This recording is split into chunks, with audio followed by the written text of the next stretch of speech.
I'm going, I'm going to go ahead and try to record it. Okay. Perfect. You just tell me when you're ready. I think I'm ready. Now, I am familiar with your story. Liz was at convention. You shared your story at convention, correct? I thought so. Green carpet, at green carpet. So I think Liz is familiar with your story too. So, Okay. Wonderful. Well, I love it. okay. I'm so first, I just want to say thank you so much for taking me up on my offer and then offering it to your team.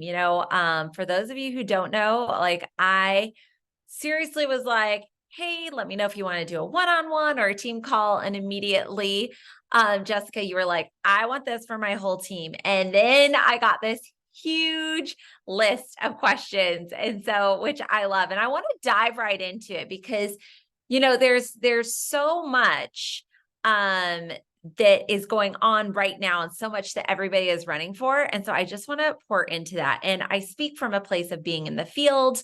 I know exactly what it's like to be in the field and build a couple of different times, as well as be on corporate. And so just know that I'm going to share my experience around these questions. And the first one I thought was so great because this is something that if you've been in the business for 1 week or 10 years, you're going to find yourself in a position of like, how do you push through during hard times? We all have life.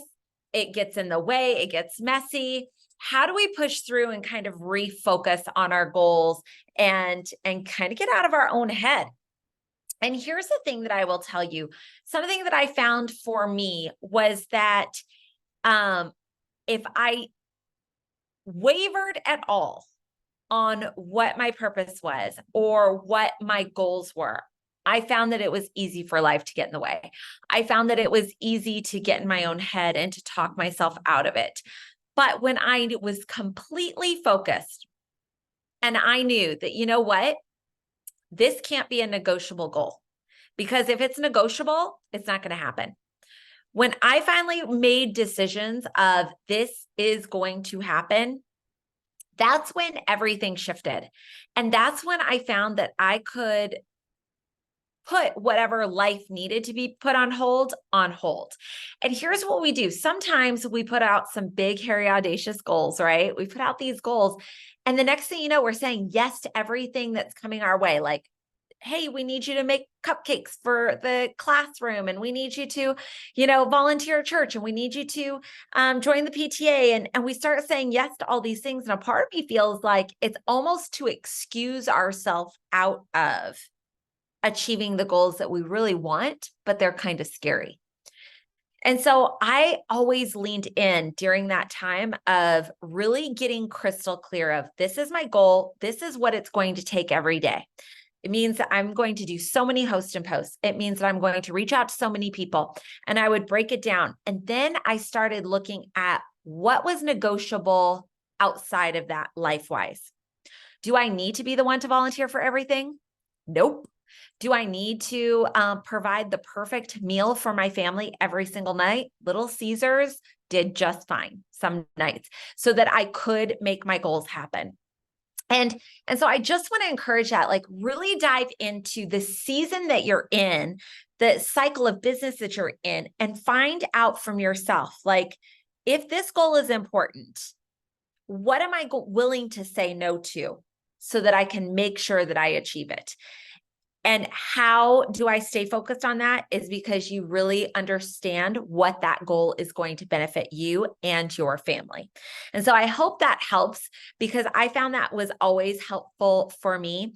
The second question I also thought was really good is what's the best way to recruit your DTs? Listen, so often you'll sign people and you will never hear from them again. Like sometimes I would honest to God think like, did this person die? Because they disappeared. And it could be your best friend and they still like vanish. They ghost you so hard. It's not even funny. Sometimes people say yes, just to say yes and be done with it. Some people say yes because they have good intentions, but then it scares them. Sometimes people say yes and they don't know how to maneuver and say no to the other things that aren't so important. And so I think it's always important. You always offer the opportunity to everybody. I wish there was like, hey, this is what you look for. But here's what I've found in over 2 decades in this channel. You never know when somebody's life is going to change and they need this. I've had people join me in business and 5 years later, life happened and all of a sudden they decided to work the business. One lady in particular, seriously, it was 7 years later. She would place an order maybe once a year, never did anything, never made the calls, nothing. But being diligent of just, hey, here whenever you're ready. 7 years later, life happened and it happened hard.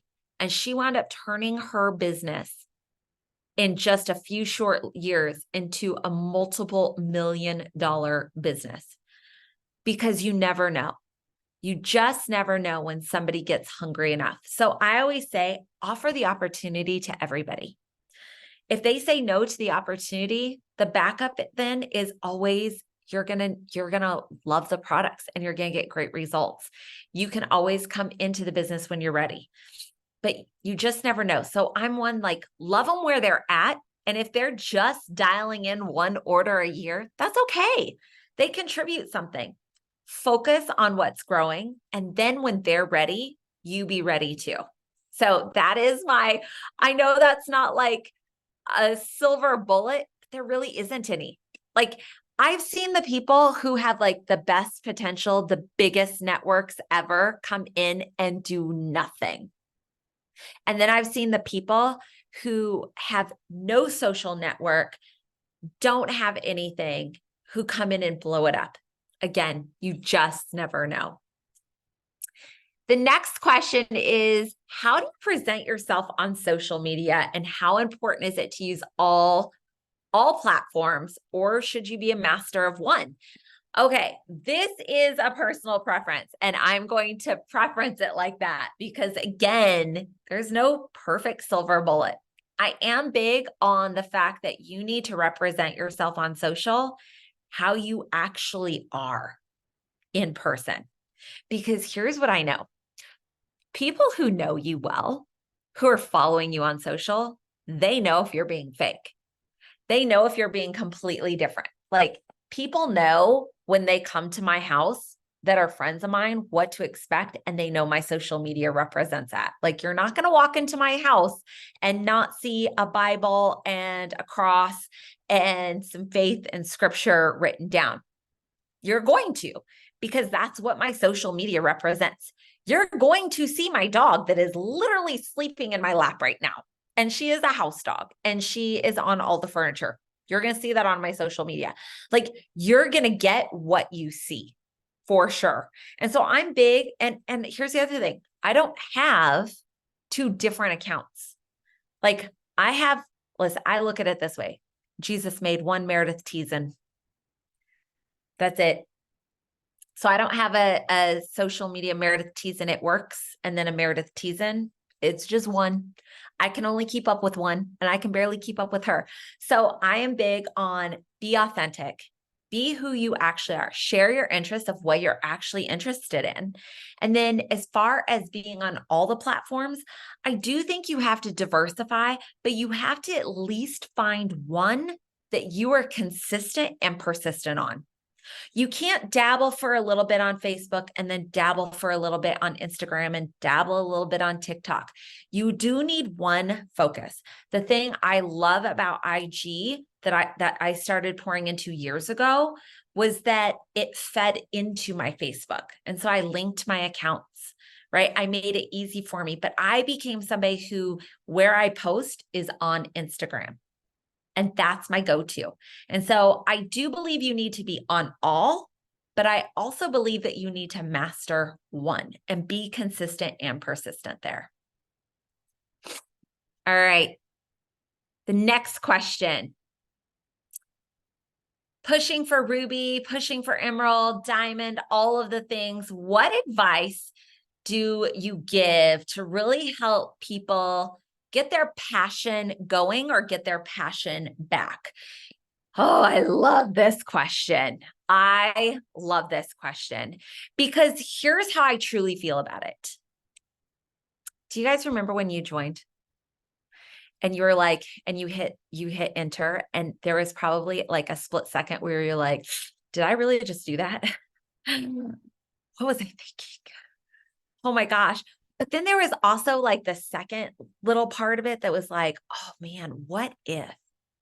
Like, do you guys remember your what if moment where it stirred a little bit? Here's the thing is that I believe that everybody kind of gets this, like they start to dream a little, even if it's a little. But it's how we actually let that vision, because that's what it is. It's a seed of vision of what possibly could be. Are we allowing it to grow, or are we stomping it out? Or are we allowing others to stomp it out? You see, if you guys know anything about planting, right? If you plant a seed in dirt and you dump 5 gallons of water on that dirt in 2 seconds, what happens? The seed washes away. The vision is gone, right? You have to tend for your vision like you would a baby plant. And as it grows, you might have to prune it. You might have to give it better direction. You might have to make sure that you're nurturing it properly. But when you treat your vision like a fragile plant being planted, and you give it the proper sunlight and you give it the proper things and you're talking over it, the more that will grow. The more you write out your vision, the more passionate you'll become about it. The more passionate you become about it, the more energy you have around it. And here's what I know 2 decades in. I know my vision like the back of my hand. I talk about it. I talk about what this business is for me, in my purpose, in my walk, in why God put me here in this direction. And I share it openly. I make sure that I am talking about it daily, because here's what happens.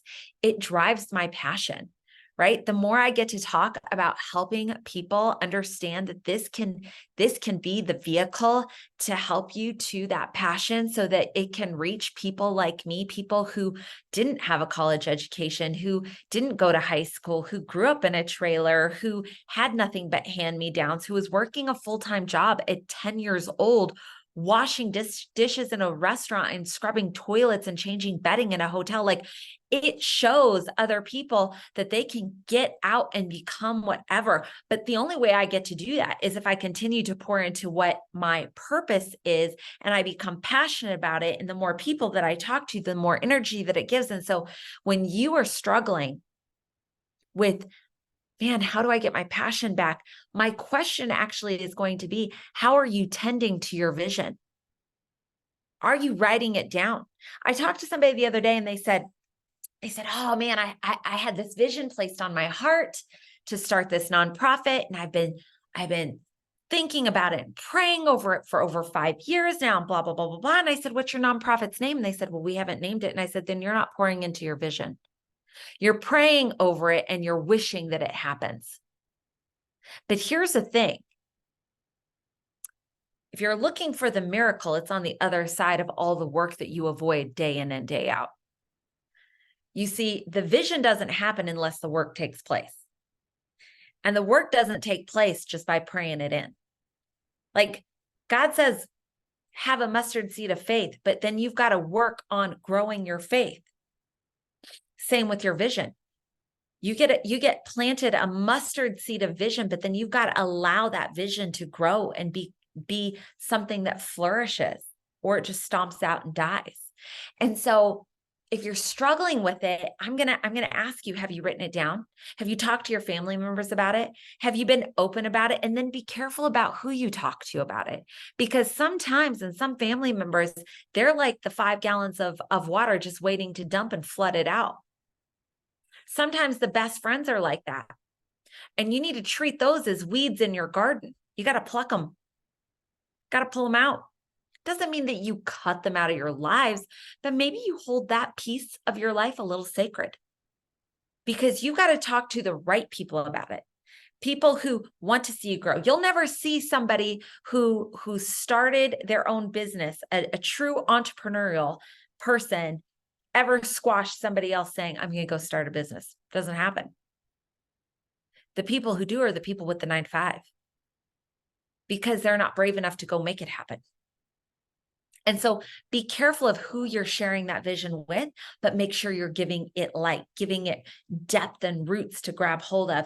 You're giving it the right things at the right time. Because if you do that, here's the thing. That becomes your energy. And here's what I know. I know, as far as I go, I might not be the smartest person book-wise in the room. I might be the one without the college education from a prestigious school and a diploma. I might be the one without the high school diploma and all the things. I might have been the only person in the room who grew up in the situations that I grew up in. But here's what I know about myself. Because of all of that, and because I know the purpose that has been spoken over my life, because I am appointed and anointed by him, here's what I know. I'll outwork everybody. I'll outlearn everybody. And because I know my purpose so well, and I am so passionate about it, I bring that energy every single time to the table. So my question would be, how much are you pouring into that passion, that vision, to drive the energy to it? That's what I would share on all of that.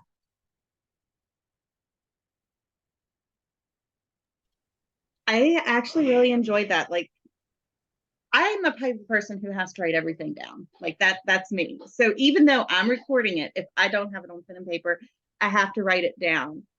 Something little I thought I wanted to share with you about Liz and I. We actually drove 18 hours to get to Texas here at Green Carpet.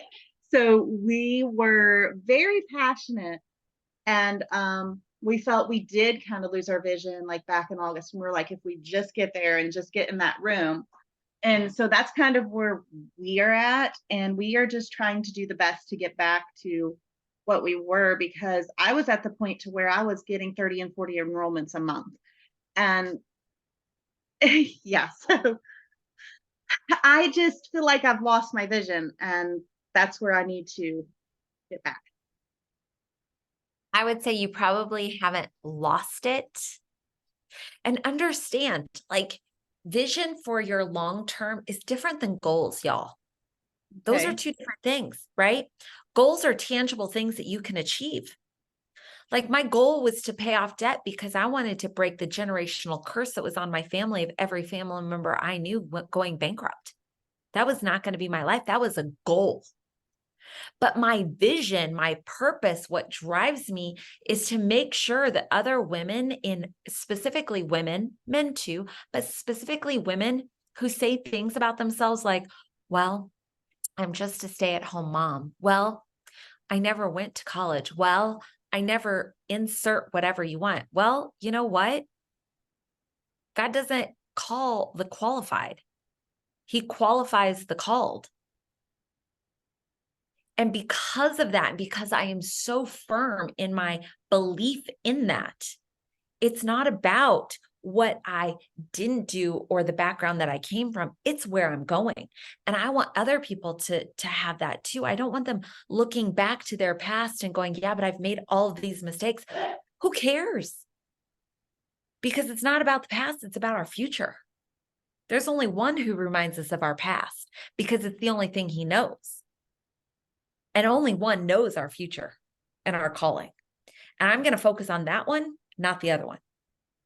And so I want to encourage you. I don't think you've lost your vision, but understand your vision, your purpose is very different than goals. Your goals keep you going towards it because you need to be achieving things.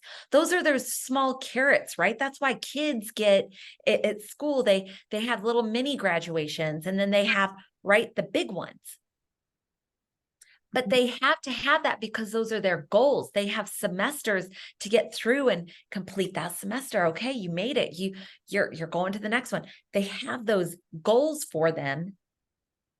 But the overall vision is to bring them into a world where they're a good adult, a knowledgeable person entering society that has functioning skills, right? It's not just about getting through 12th grade. Well, I did something today too. I kind of shared my dream, which seems a very unattainable on Instagram and Facebook for the first time, but I feel like doing that is going to keep me accountable. Crazy dream is I want to farm and I want to go to Paris. So Okay. I shared that. I love that. Those are such great goals. And here's the thing, I would challenge you, like, how do you achieve it is the vision part. Okay. And then the other thing too, like, as you're speaking of debt free, that's what we're working on. And actually, we're under Ashley, and that is her thing. She's got us all. Yep. What is your debt? What are you paying? And that is a big thing, is to pay off the debt. But I want to get the debt paid off so I can start saving for that farm, or, and like I said, little goals at a time. I want to get my chickens back. I have 2 acres. I can get chickens back, like crazy things like that, because I'm weird when it comes to animals. So I don't know if any of my other girls in Shay's on late. I'm so glad I recorded it, because when I got the email, I was like, oh, Ashley said something about us getting an email. And I'm like, oh. So I didn't know if any of them had any questions before I let you go, but I appreciate you answering those questions for us. Absolutely. My pleasure. Yes.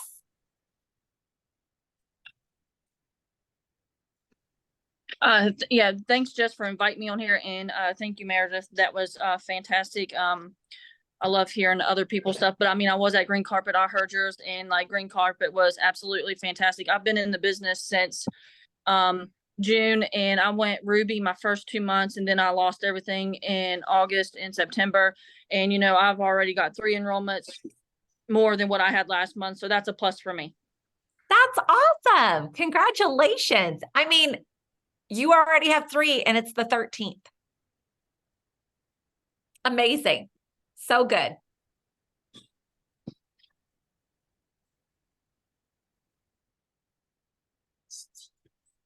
Did you girls have any other questions for her? I missed it also. It's recorded. No, okay. I finally figured out how to get on here at the very end. You're totally good. It's recorded for you. Awesome. I was like, why is it not working? What's going on?